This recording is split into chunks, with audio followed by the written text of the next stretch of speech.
alayhi salatu wasalam. So the cousin of Prophet. And we mentioned him, we special dua for him. So in detail we mentioned and discussed him. So I'm not going to repeat his introduction. But very well known. His name is Tanveer al-Miqyas min Tafsir ibn Abbas. Though the compilation is discussed by the scholars, that afterward when it's compiled, it is the authenticity. But there is no doubt, initially he was the first Tarjuman al-Quran and has a great status among the Sahaba Kiram. And bear in your mind, in the time of the Sahaba Kiram Ridwanullahi Ta'ala Ajma'in, when the Prophet ﷺ was between them, so all the Sahaba for their issue used to come to Prophet ﷺ. But there were understanding in the time of the Sahaba, in the Prophet ﷺ, that who knows how many. So after the Prophet ﷺ, they have, like we have a system, some are muftis, some are faqih, some are the great scholar. So they used to go for the issue to these Sahaba Kiram. And some are very well known in Madinatul Munawwara. Among them, like Min al-Ansar, Hazrat Zayd bin Sabit. He was a great scholar. The Kibar Sahaba Kiram used to discuss the issue with him. They accepted his knowledge. So he was the Mufti of Medina. In the same, among them, like Muaz bin Jabal, we have introduced to you, and Ibn Abbas, Hazrat Abdullah bin Abbas radiyallahu ta'ala, he was among the Mufti of the Sahaba Kiram, or Min al-Kibar al-Ulama min al-Sahaba, Ridwanullahi ta'ala alayhim ajma'in. So Sahaba as a Sahaba, they all have the same status. And what is Sahaba? The one who seen the Prophet ﷺ. There are different definitions, but the most authentic definition of the Sahabi who sit in the Majlis ﷺ means seen the Prophet ﷺ in his life and stay in Iman all of his life. This is the definition of Sahabi. Even there are, and in this definition is covered all the area. For example, there is a Sahabi who accepted Islam and then suddenly war happened and he sacrificed his life for a very short period of time. So he is a Sahabi. He is a Sahabi. But he's seen the Prophet ﷺ, though he has not stayed for a long time. So some put the condition of staying long time. But the authentic definition, the one who just seen the Prophet ﷺ in a state of Iman and then died in the same status. So some remain in this condition for a very short period because they sacrificed their life to the Prophet ﷺ. And in fact, even some says, it's happened with someone, even he's not come to do all the ibadat. And before fulfilling the ibadat, accepted Islam and then sacrificed his life for Islam. So he is among the Sahabi. But it has happened that there's someone accepted Islam, but then for some reason become murtad for any reason. So and then he lost all this status. If he's died in this, he is not a Sahabi. So seeing Prophet ﷺ in a state of Iman, then remain in the same state till death, this is Sahabi definition. So Sahaba Kiram were many in the time of the Prophet ﷺ. So Sahaba Kiram were many in the time of the Prophet ﷺ. But among them, some very well known, regarded as a scholar in Sahaba, Ridwanullah alayhim ajma'in, one of them Abdullah bin Abbas radiyallahu ta'ala anhu. Their interpretation about any hadith of the Prophet was acceptable. And that's why we have difference down in the fuqaha. For example, the Imam Shafi is a great scholar, Imam Abu Hanifa is a great scholar. But because, in fact, Imam Abu Hanifa is the closest to the time of the Prophet ﷺ. In 80 Hijri. So see 80 Hijri, how far he is from the time of the Prophet. The closest time with the Prophet is Abu Hanifa, Nu'man bin Sabit. And Imam Shafi is the student of his student, Imam Muhammad. So the difference, like, for example, like Imam Abu Hanifa, his understanding, when he accepts any hadith, he always look at the status of the Sahabi itself. The status of the Sahabi not as a Sahabi, bear in your mind, because they all kulluhum adul. Sahaba, kulluhum adul.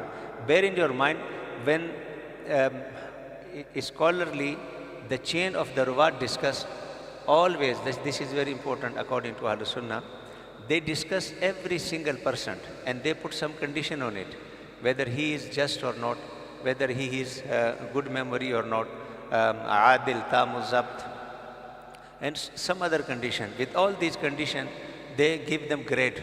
This is awsaq, thiqa, za'if, mardud, Kazzab, whatever the status they give it to them.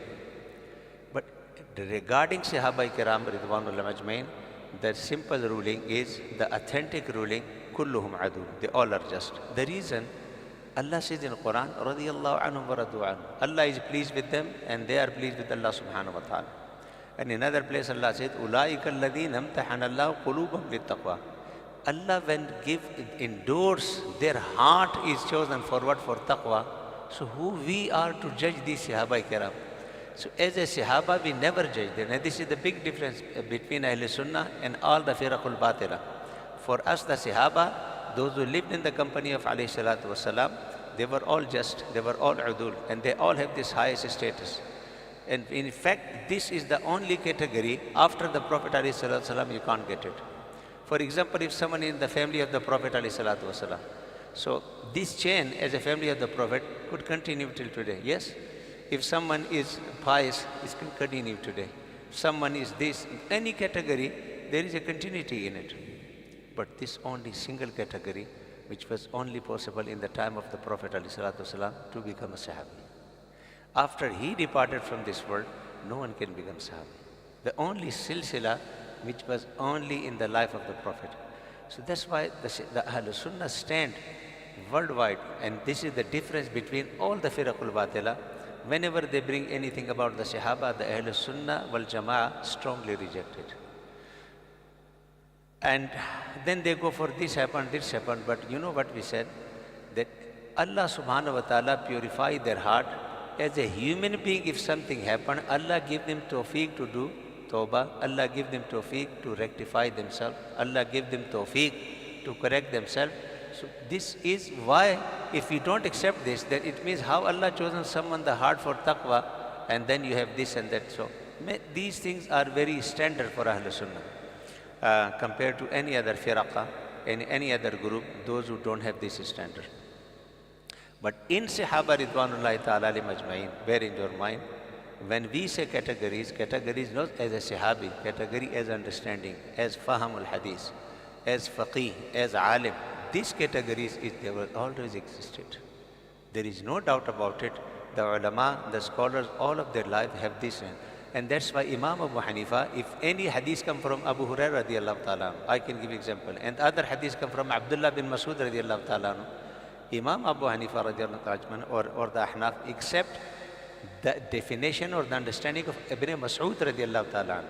The reason that Ibn Masud, Abdullah bin Masud radiallahu ta'ala, he was the faqih of this time. Means he was not only on the status of the Sahabi, but he is the status of the jurisprudence of the time. So he has a great understanding and the great explanation of the time. So that's why they accept it. They say his understanding that sometimes, you know the hadith, the Prophet ﷺ says, sometimes the listener who is conveying my hadith to the other might have understand better. This is hadith or not? He mentioned, I think, last time. So what does that mean? That sometimes you listen, but the analyzing power which Allah granted to the one who heard from you, you might not have this understanding. You might not analyze the way. So this difference in human being, it is obvious. The intellectual power, the wisdom, the understanding, the experience, all these things make it vary, and the people have a different level of understanding this. So this is very briefly, was not part of the talk, just from Ibn Abbas radiallahu ta'ala anhu, that he was the faqih, and in especially in tafsir al-Quran, and in Faqaha, Abdullah ibn Abbas radiallahu ta'ala is a standard among the Sahaba. So he mentioned this hadith, and this hadith is a long hadith, but there are three things mentioned in this hadith, just to tell you briefly before. So one from this hadith, which I will be reading now, that Islam is a complete code of life, number one. And he gives the right to everyone, you have to understand. If you don't fulfill the right of everyone, you will not be a perfect believer. Secondly, Islam is a proper structural religion. It's not just like some rituals. There are adyan, they have some rituals, do this and do this. For this, it is not part of the do what you want. For this, no. Islam has a quality, is a complete structure, like any well-known system, which is called Sharia. So this is, Sharia means it is a system. And with this system, you can analyze everything. the priority, the low, high, more priority, less priority, what should be done, what should be recommended, what should be desirable. All these, it is a complete structure. This is second thing from this hadith. And the third thing which is mentioned in this hadith, that Islam with this complete structure and with complete detail of the right of everyone, Islam is a very easy religion. I mean, the purpose of Islam and the main theme of Islam and the understanding of Islam is not to put you in hardship, is make the easy everything. So these three things come from this hadith. And how is the hadith? قال خطب رسول الله صلى الله عليه وسلم. Ibn Abbas رضي الله عنه said, the Prophet عليه الصلاة والسلام did khutbah فقال, and he said, إن الله قد أعطى كل ذي حق حقه. Indeed, Allah subhanahu wa ta'ala has given everyone his rights. Now this means the Islam tells you that there are some duties and rights, and you should understand. Without understanding this, you will never understand Islam. So أعطى كل ذي حق حقه means that you know what the right of the parents, you know what the right of the children, you know what the right of neighbors, you know what the right when you are doing business with each other, you know what the right of your teacher, you know what the right of your friend as a friendship. So all these things, you can just name it, categorize it, just for understanding I mentioned you. أعطى كل ذي حق حقه. Even what is the right of Allah subhanahu wa ta'ala, what is the right of His Prophet alayhi salatu wasalam, what is the right of the book, the divine book Allah given you. See, everyone is very clear and everyone is given his right. When given his right, as a believer you should know the right of each one. Why? Because then you will be fulfilling your duties. So then when you go in further detail, some has a right, some has what? Duties. So other right is my duty and my right is someone else's duty. You understand this? So someone else's right is what? Is my duty. And my right is the duty of someone else. So this combination will make the society moving properly. If you don't know the right of someone, how are you going to survive in society? So that's why, if you believe on Islam, Islam is the one who gives everyone his own right. And with this due right, you have to deal with everyone. You have to understand, this is my father, his level is different. You won't just look at it as a human being standing in front of you, 4 or 5 feet person, no, or 6 feet, no. This is a different level. This lady is different than all other ladies. Though all other ladies, as a ladies, they all have a respect. But this is as a mother has a different level. This is as a sister has a different level. These mention that Islam is give you all the categories with all their rights. Has not left any in between this side. And then the second part which I said, that Islam has a complete structure from this one, from this khutbah. Allah inna Allah qad farada faraidan. Allah made the faraid. Wa sanna sunnatan, established sunnah. Wa hadda hududan, and limit the hudud, the had. Wa ahalla halalan wa harrama hararan. Wa shara'a din. Now Allah subhanahu wa ta'ala made sharia for you. How? He made farada faraidan. These are obligatory. Wa sanna sununan. And these are the sunnah. And then wahadda hududan. These are your limits. These are haram. These are the punishments. And after this, ahalla halalan, aharrama hararan. What is lawful, what is not lawful. And then washara'a dina. And then made a complete structure for you. With this structure you have to live. What will be your priority? Why you are here early in the morning coming here? Because you know this 2 rakat is not, you are thinking Zohar has a 4 rakat or Isha has a 4 rakat. And no, it is not. Farada faraidan. You know these 2 rakat are better than my all night standing in the court of Allah subhanahu wa ta'ala. You understand this? All night someone stay in the court of Allah subhanahu wa ta'ala and he missed 2 rakat of Fajr. The all night standing better or the 2 rakat Fajr better? What was better? Why? Farada faraidan. This is called that Islam is a structure. You can't just come someone out of way and say, I like this, just follow me. And this is the problem with Ahlul Bid'ah. Just, I like this, come on, follow me. I like this, come on, follow me. I do this, you follow me. He said, no, Islam has not left this open for you. Who you are to decide. Just, I am doing this, so you come and do this with me. And I am doing this with me. Islam has its own structure. With this structure and this frame, you have to work. If Islam made something for us, if millions of people get together and bring their own thing, it will not be equal to these 2 things, to this one simple thing which is called farz. And I give you example, if million people get together and they all night do munajat, all night munajat, and they cry and do this and that, all this in one side, this 2 rakat fajr will never be equal to it. So you can't look at the numbers, you can't look at the way you like it. Your like is something different. You love something different. Something is more comfortable to you is different. But you know, when you are living in any country, what suits you is different. I am driving on Lee Bridge Road, but it suits me to get to the end of the Lee Bridge Road and just drive within 60 miles per hour. But no, if the limit is 20, I have to follow it 20. On the motorway, I say, because I was driving on Lee Bridge Road 20, on this motorway from M11, I want to send the same 20. He said, no, just get out of this road. No, minimum speed is 50 now. You have to drive 50. We said, what is it? The same, just 2 mile distance in between. When I was driving in Lee Bridge Road, I was thinking to drive 50. He said, no, 20. When I guess 2 miles away, the M11 came. Now I want to drive the same 20. And they said, no, get off the motorway, the minimum 50. He said, listen, you can't just make your own rule. There is a structure in this country. You have to follow this structure. You are not making law. You are following law. This is a simple thing. You are not the lawmaker. You are not the lawgiver. You are the follower of law. But the man-made law in Islamic law is a difference. Man-made law change accordingly time to time. We say, oh, this experience is not good, come on, have another side. This experience is not good, come on, have another way. But he says Islamic law is a divine.